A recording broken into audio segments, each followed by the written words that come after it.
Thanks for joining me again for another Pixie Talks review vlog. Pixie Talks, reviews and vlogs at Pixie Talks. Okay, so there is plenty of hype on the internet right now surrounding the newest installment in the Marvel Cinematic Universe. I've been pretty excited myself, mostly because holy crap, a raccoon with a bazooka. Yes, today's video is on Guardians of the Galaxy. They call themselves the Guardians of the Galaxy. What a bunch of a-holes. Hooked on a feeling. I'm high on believing. Oh boy, let's dive right in. Now this is kind of a trickier film to talk about because I super enjoyed it, but there are also some things to criticize about it as well. But let's just begin with the basics before we dive too much into the nitty-gritty. Guardians of the Galaxy is one of Marvel's more obscure comic series, and one that I had personally never heard of before they announced this movie. And I get the feeling I'm not alone on that, and even the fans who were familiar with this particular branch of the Marvel Universe kind of scratched their heads and went, "Really? This one?" I think it's really awesome, though, that Marvel is embracing their weirder and more obscure properties, though, and I was all for a movie featuring a talking raccoon and an Ent.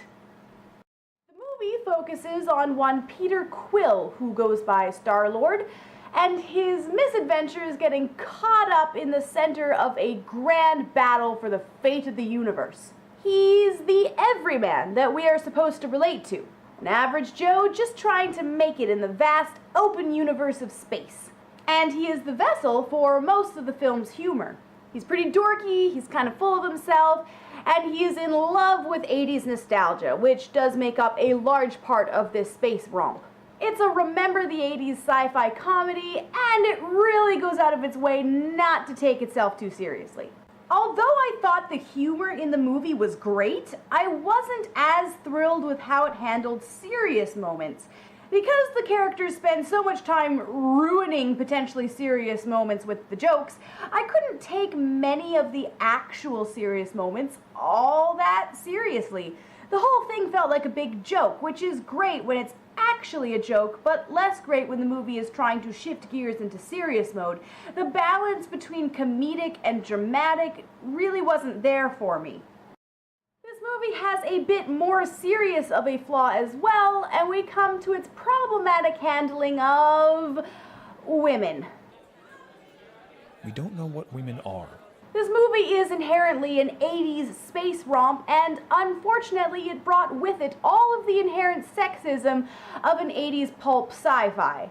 All of the chicks in the movie are generic space babes. And while they did make a valiant effort at giving Gamora good characterization and backstory, they opted to prioritize creepy pans of her body and throwaway jokes about being female equating to being a whore.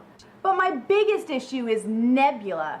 She's an awesome-looking assassin trained by Thanos, and she does nothing the entire film. They bring her in for a cat fight with Gamora at the very end, but that's it. Most of her scenes, she's standing around at villain meetings looking evil. She rarely even gets to give input at these meetings. Hey, maybe we could... No. Just stand there. The adults are talking. Keep looking menacing, though. But, okay, I've discussed the film's problematic handling of women enough, and to be honest, I'm kind of done with the topic. I'm going on record as saying that while I have some issues with the film, on the whole, I actually really enjoyed it. And I think what made me enjoy it most of all was Rocket Raccoon and Groot. These two characters had some of the most interesting interactions and some of the best characterization. Remember how I said that I couldn't take many of the film's serious moments seriously? There was at least one that hit the nerve that it was supposed to, and that was a bar brawl wherein Rocket bares his soul. Rocket is probably one of my new favorite Marvel characters because not only is he totally kick-ass, he's also got a lot going on and is complex enough to carry a film. And while we don't get a backstory for Groot, he's got a lot more unique personality than I ever expected. Body language and tone of voice brought across so much that it was incredible. And honestly, I just loved how the whole thing kind of felt like a D&D game. One of the most common issues that a D&D game can run into is the players all playing a bunch of really serious, brooding characters that would never, in all honesty, actually work together. And this movie seemed to just exude that feeling. A bunch of jerk characters who don't play well with other kids, all thrown together and accumulating with the sudden realization, wait, actually, why am I with you guys again?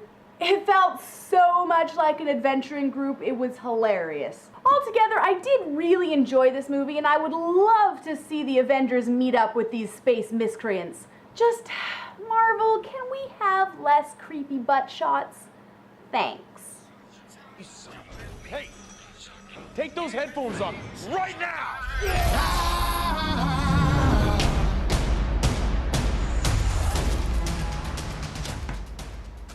And that was my review of Guardians of the Galaxy. Thanks for watching, and I hope you enjoyed the video. Please be sure to subscribe for more, and I'll see you guys next week. Bye!